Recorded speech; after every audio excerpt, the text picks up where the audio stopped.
Tony Gunn, who will introduce our speaker. Thank you. Marty Mahold and I have the good fortune to serve together on the Regional Advisory Council for Minnesota Public Radio, one of the great treasures of the state of Minnesota, in my opinion. And we're lucky to have with us today Tim Roesler. And Tim began his media career part-time in radio while he was a journalism student in college. His first real job in TV promotion and later radio sales led him into sales management and station management and commercial broadcasting. He has held positions in Omaha, Monterey, San Francisco, and Minneapolis with various companies, including CBS and Clear Channel, as well as internet broadcasting, which designs and operates digital strategies for commercial TV stations nationwide. Tim has been with American Public Media for 10 years. Currently, he is Senior Vice President and General Manager of Minnesota Public Radio, including MPR News, Classical MPR, and 89.3 The Current. Tim is also publisher of MPRnews.org, MPR's online and mobile news site. He holds a BA in journalism from the University of Nebraska, a master's in telecommunications from Michigan State, and has taught journalism at Creighton University. Join me in welcoming Tim.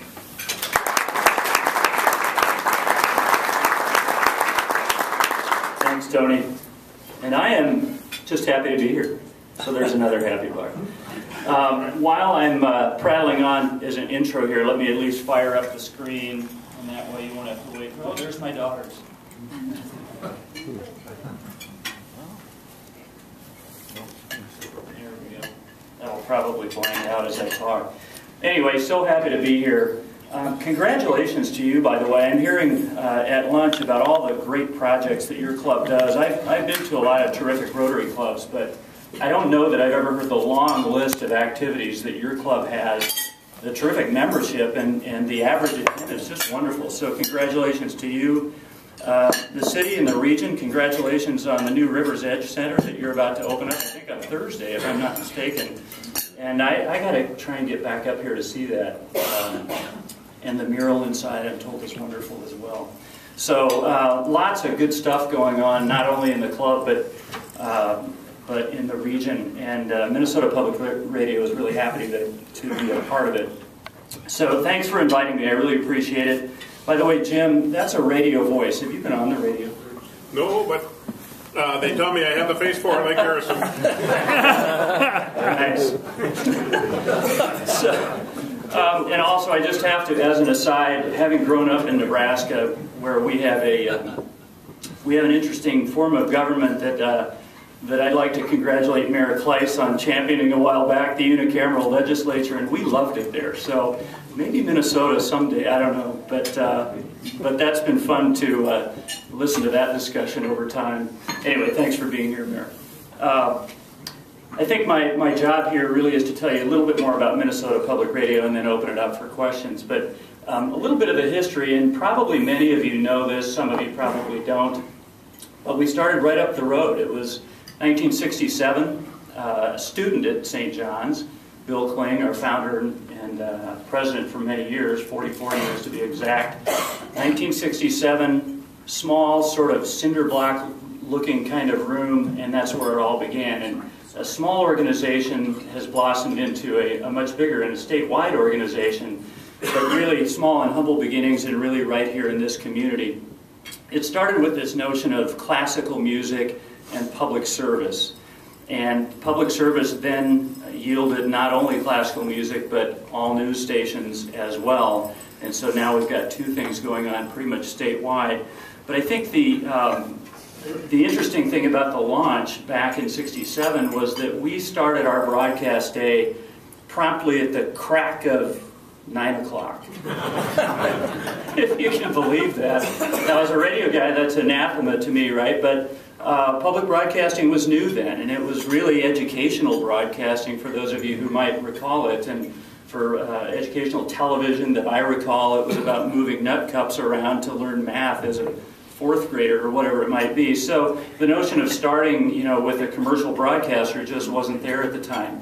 But this guy named Gary, who became Gara's son, had this quirky morning show that launched our actual 7 a.m. broadcast time, and that began this tradition of not only classical music, but jazz music, roots country music, comedy, etc. And many of you may know that morning show or may have even listened to it at some point in time.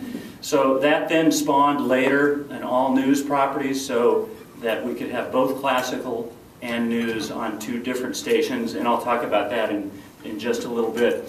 But I think that one of the things that we talk about is community service, and we talk about Minnesota Public Radio internally being part of big events, but it's big events and small events. And so we'll cover the big news stories like the Red River flooding, perhaps, or the St. Peter tornado a few years back, or perhaps the debate at the time, the unfortunate demise of Senator Wellstone, and then the debate that ensued on the day before the election to replace that Senate seat. But we have to, I think, internally take a look and see that it's also the small things. And as you know, in your businesses and your organizations, it's the little things that get you to where they are. And my favorite story about the little things with Minnesota Public Radio is this. I think it was, gosh, it must have been about 15 years ago, as the story goes, that on a Thursday afternoon about 3:45 on the news station, we went dark. We went off the air. Thursday afternoon, 3:45, just leading into afternoon drive time. So, of course, that sends our engineers into a complete panic. And they scurry around, can't find anything. 2.5 minutes later, come back on the air. So, no real clue as to what's going on there. A week later, 3:45, off the air again. And our engineers, once again, as radio engineers do, go into a panic, trying to figure out in the studio, in the control room, nothing, what's going on. 3 minutes later, back on. This goes on for a couple more weeks. Finally, one of our engineers says, maybe it's at the transmitter site. We don't see anything on the readings, but let's go out and see what happens at 3:45 on Thursday. One of them goes out, plants himself in the office/control area of the transmitter building, off-site near the tower. 3:40, plants himself there, watching gauges, etc. 3:43, opens the door, and in comes a guy with a bucket of cleaning supplies and a vacuum cleaner. Goes over to the plug-in. Yeah, not making it up. Plugs in the vacuum. No! You know, so it's the small things, right? And so it's, you know, you can't make up a story like that, but that story circulates in our building, and it's really a reminder that you have to pay attention to the small stuff. It's not about how big we are and how good we are. It's about really sort of taking care of details. So lest our heads get too big. Let me actually do a little prompt here. I promise I won't do death by PowerPoint, and nor could you read this anyway, but I circled a couple of things to prompt me on our timeline of history. So the first one is 1965, when discussions began up at St. John's about putting this thing together. Father Coleman Berry and Bill Quing talked about this for a couple of years, put it into place in 1967.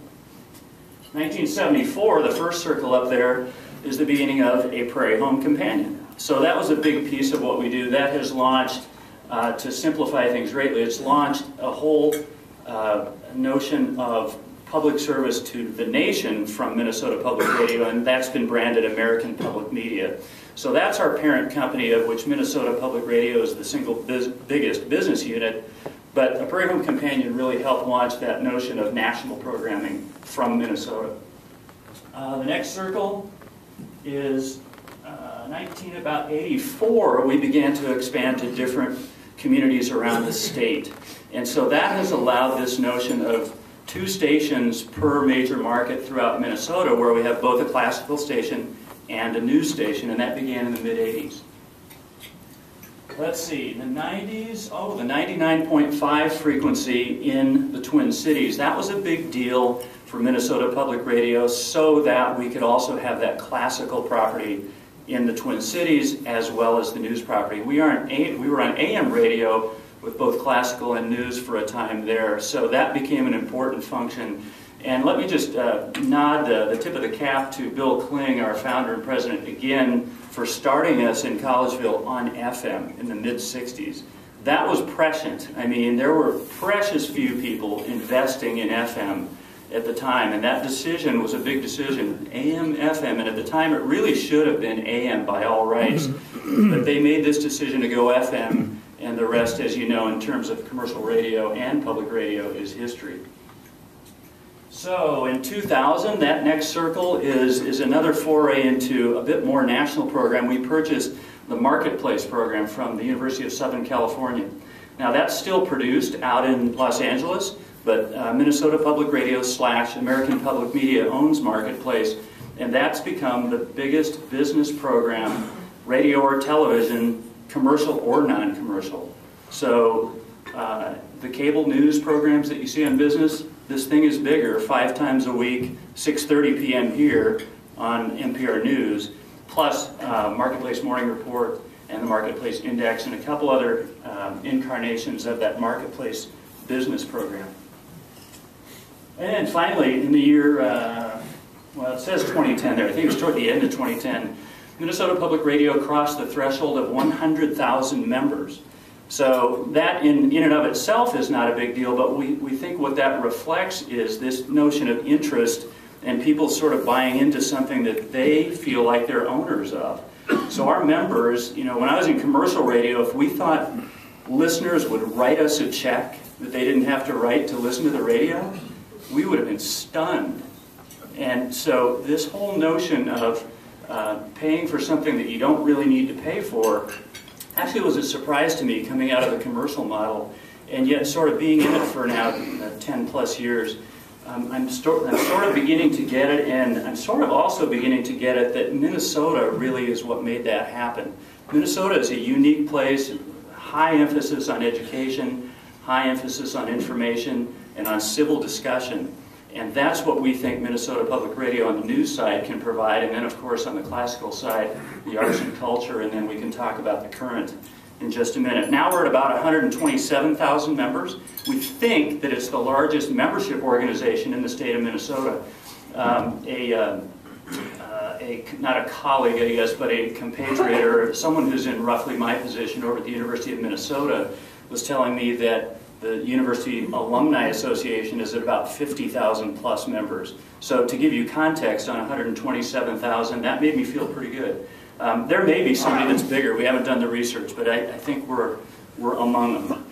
So, one other thing, it's not circled up on the menu, and that is this. Minnesota Public Radio crossed, with your help, the 1 million listeners per week mark this last summer. So somebody in Minnesota, probably about 1 in 5 of us, are listening to one of those Minnesota Public Radio stations at least once a week.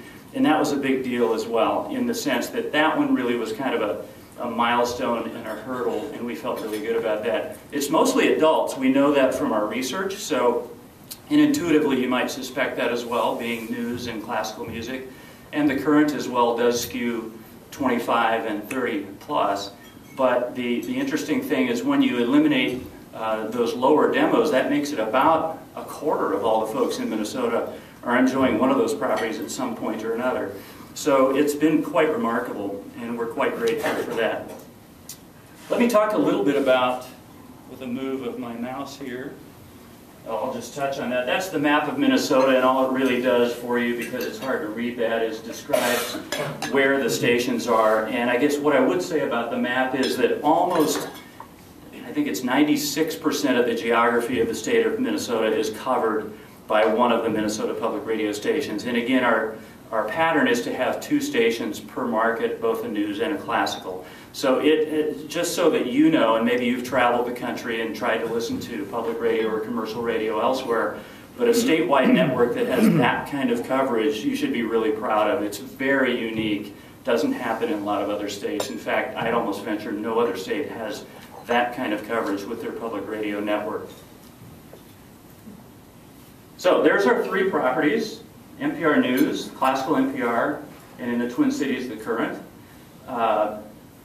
it's probably best to touch on those with regard to a little bit of storytelling. So I'll just tell a story with regard to Minnesota Public Radio News, how people perceive that or how people might be impacted by that.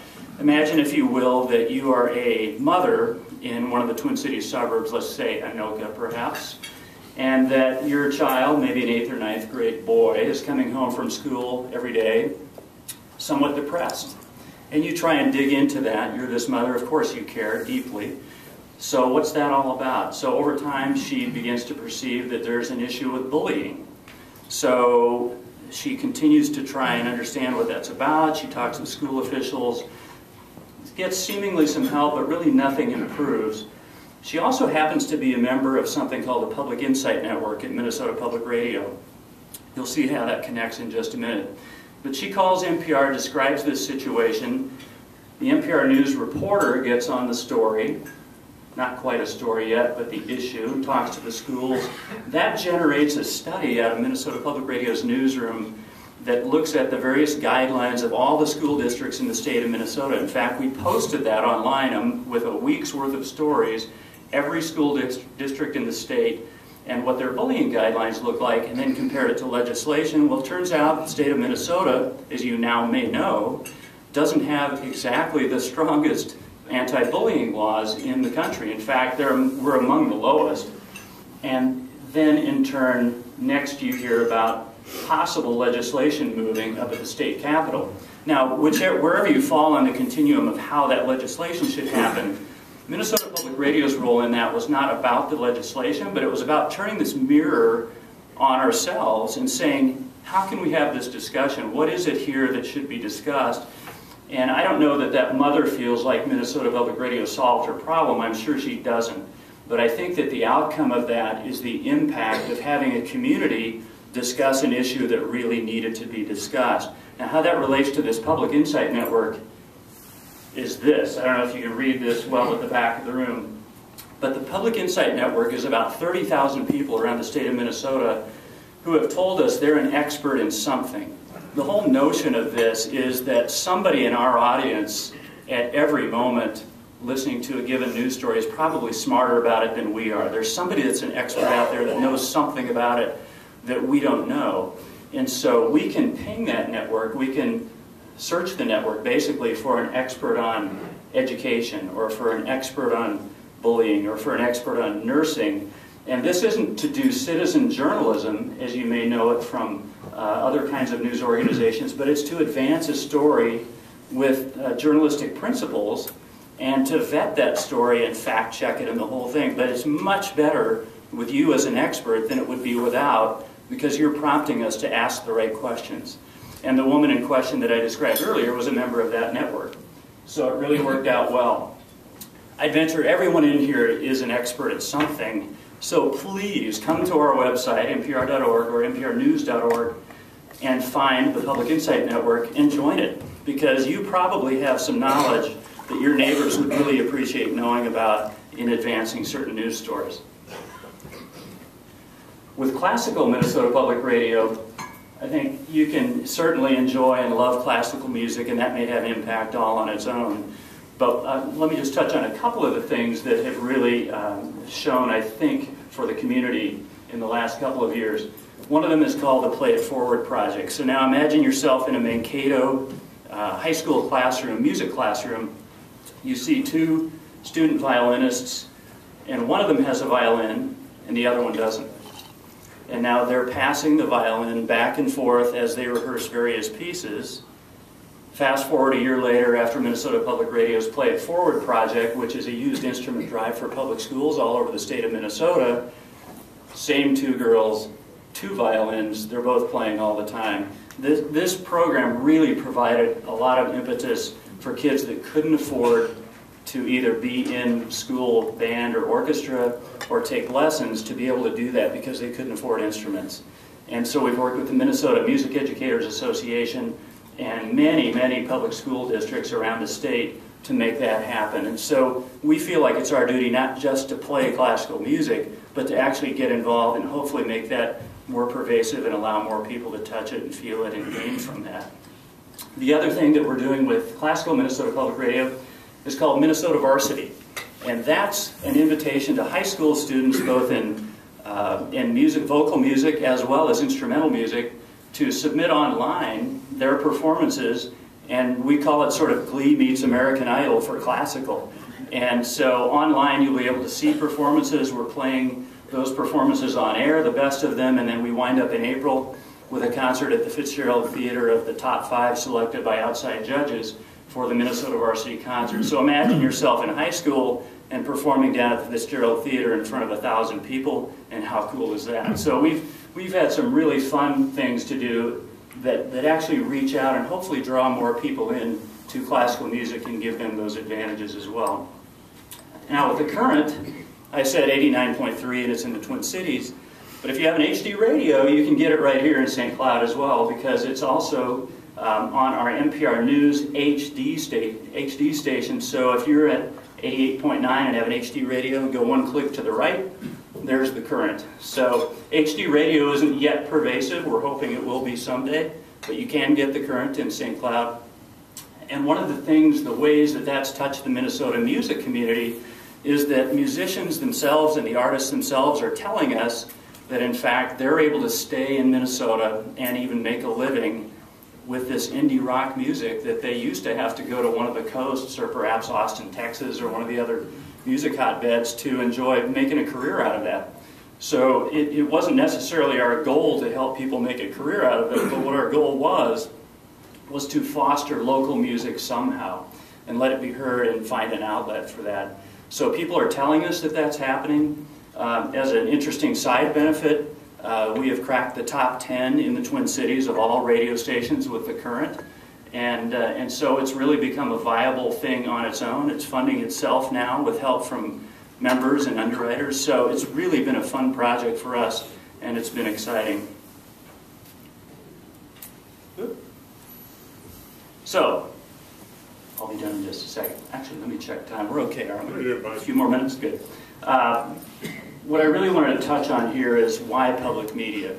Now, here stands in front of you a guy that's been in commercial radio for 20 years and a little bit in the internet and for-profit and also in commercial television.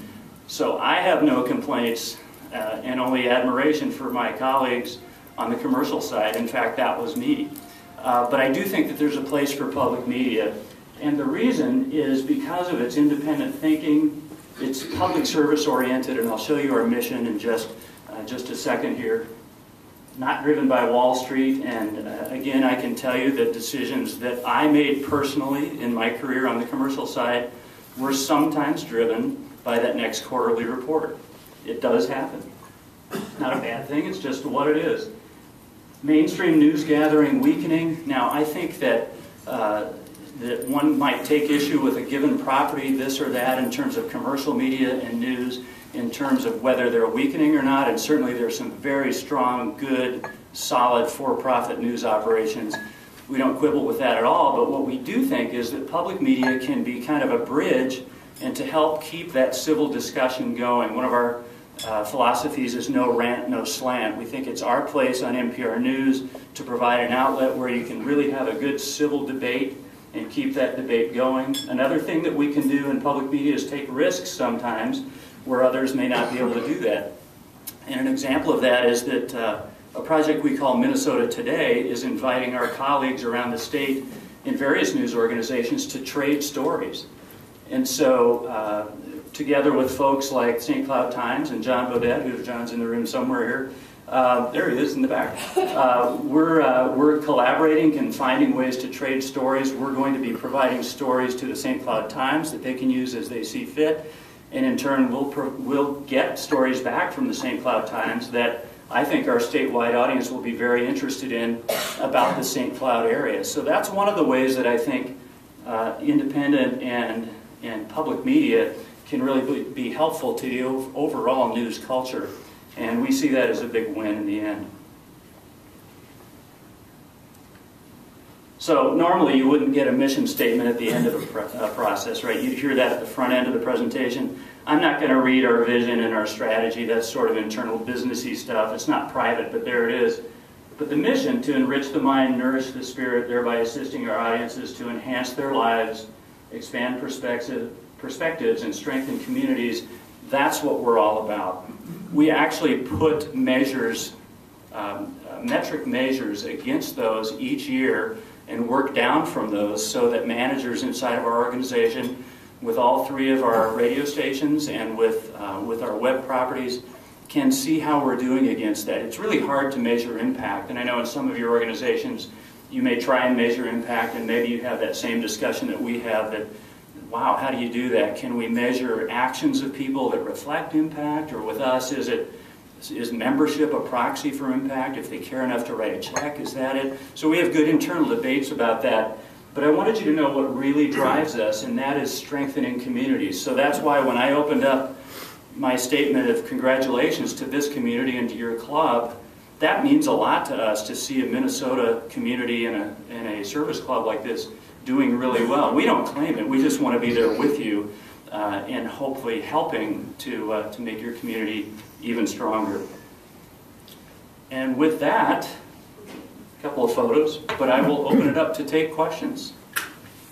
Yes, sir. In the last couple of decades, there's been an attack on the public media from a political perspective in terms of the funding. MPR is very strong financially and certainly could survive the loss of funding. But could you describe for me in general what would happen to independent or public radio and television nationally if that funding went away? Well, it's an insightful question because thank you for saying that we're strong. We think we're strong as well. The only thing I would say about Minnesota Public Radio specifically is that while the loss of all federal funding wouldn't kill us, it's in the single digits in percentage for us. It's an important piece of what we do, therefore we hope it remains. But would we survive without it? Probably. The notion of what will happen to other stations around the country, though, is an important one because they're not all as strong as you all have made Minnesota Public Radio.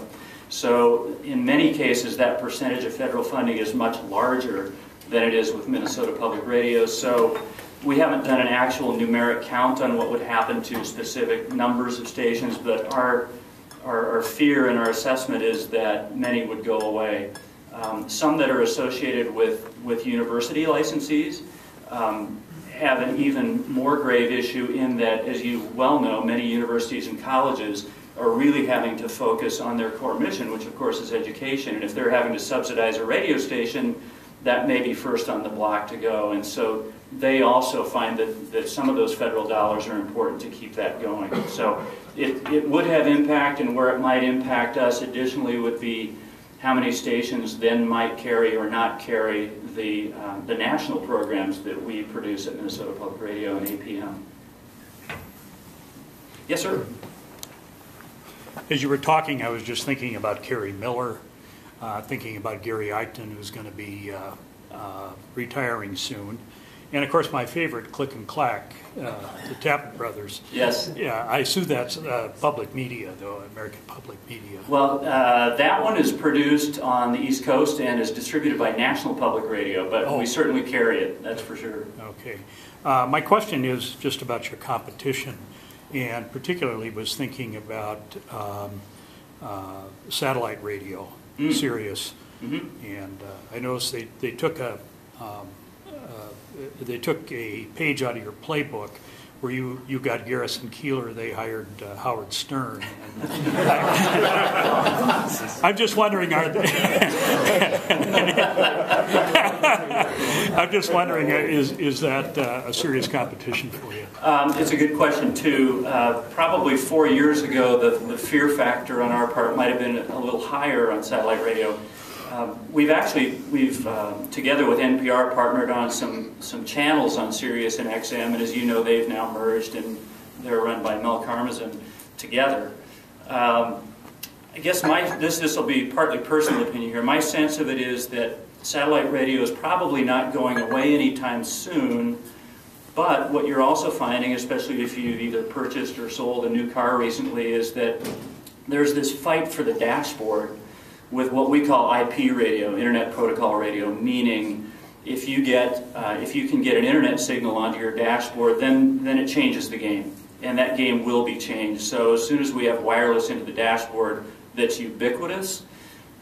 Satellite radio is going to have a whole different technology struggle, and now it's going to be about partnerships to get onto the dashboard. So we're working currently with National Public Radio and talking to the auto manufacturers about how to get placement for public radio, because certainly commercial will be there, and Pandora will be there, and Slacker, and any of the other internet protocol, essentially radio stations, will be on that dashboard. So the question leads you actually to a technology question, which again, I don't think satellite radio will go away anytime soon, but I think now it's about the content. The great content will win, and if you can get it onto the dashboard, you'll be okay.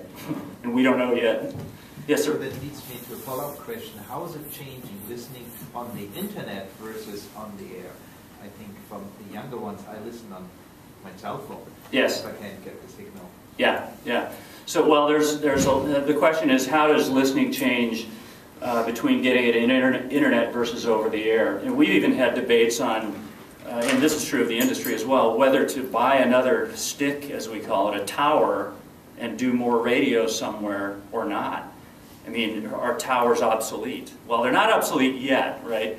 Most of us still, 99% of our listening still comes via radio, but it's beginning to be measured on what we call streaming, meaning online.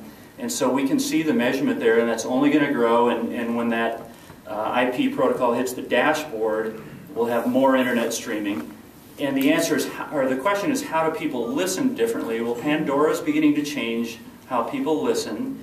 I think our theory is that people still want some things to be curated. In other words, you can do Pandora, but will you be surprised by Pandora because you're entering all the various data points that Pandora thinks about when it chooses your next song, right? But will Pandora ever surprise you with a song you really love and hadn't anticipated, and, like the current, sometimes surprise you with a song you hate, right? But that's part of a learning or kind of an arts process.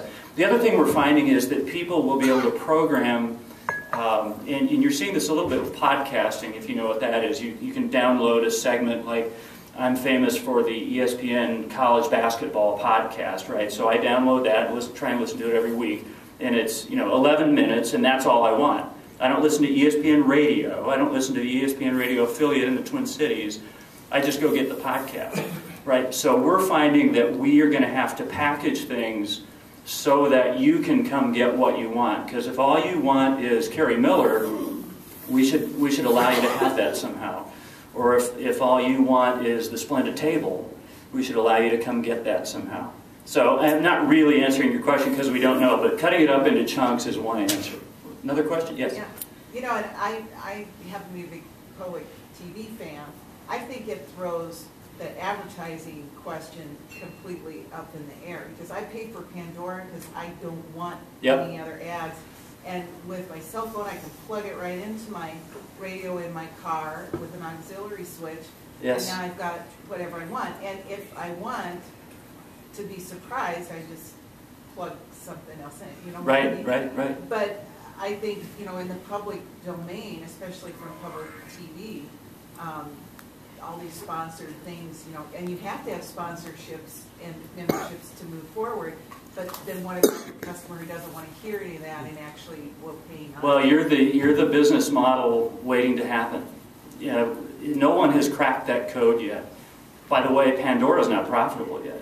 So no one has cracked that code yet. They charge $36 a year, $3 a month. No wonder they're not profitable. Yeah. Yes, sir. Can you ask them how many people know what you're talking about with Pandora? Oh, I'm sorry. Pandora, does everyone know what I'm talking about? Okay, let me explain. Sorry. Pandora is first of all, it's a website that you can go to, and they use what's called the Music Genome Project. I think I'm saying that right.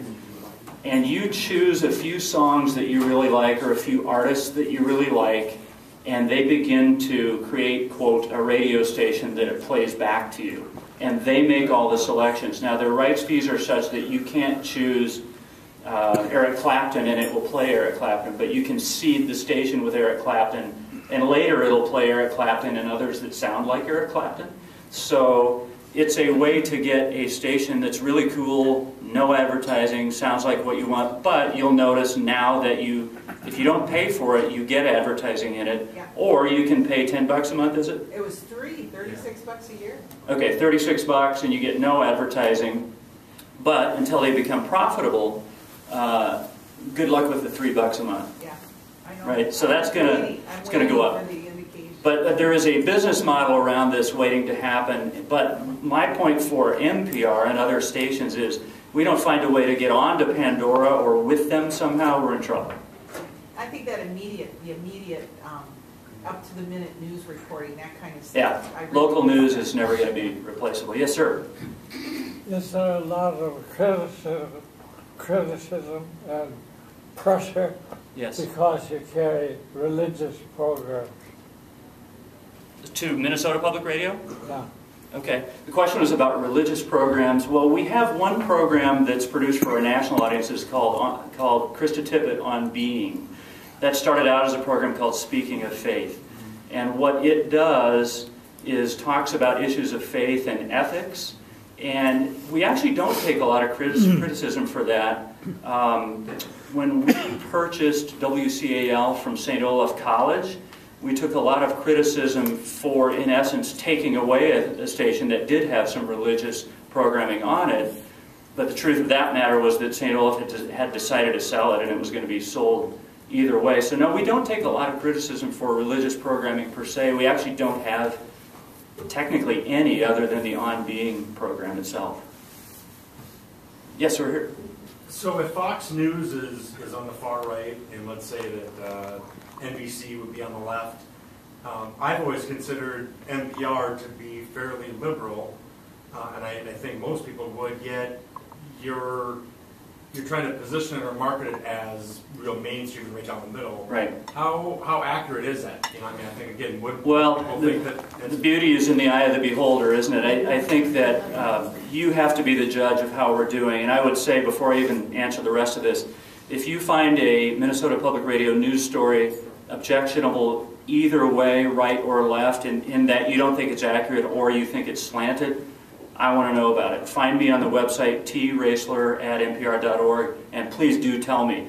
Because if it's not us, if it's National Public Radio, I can tell you that I call them regularly.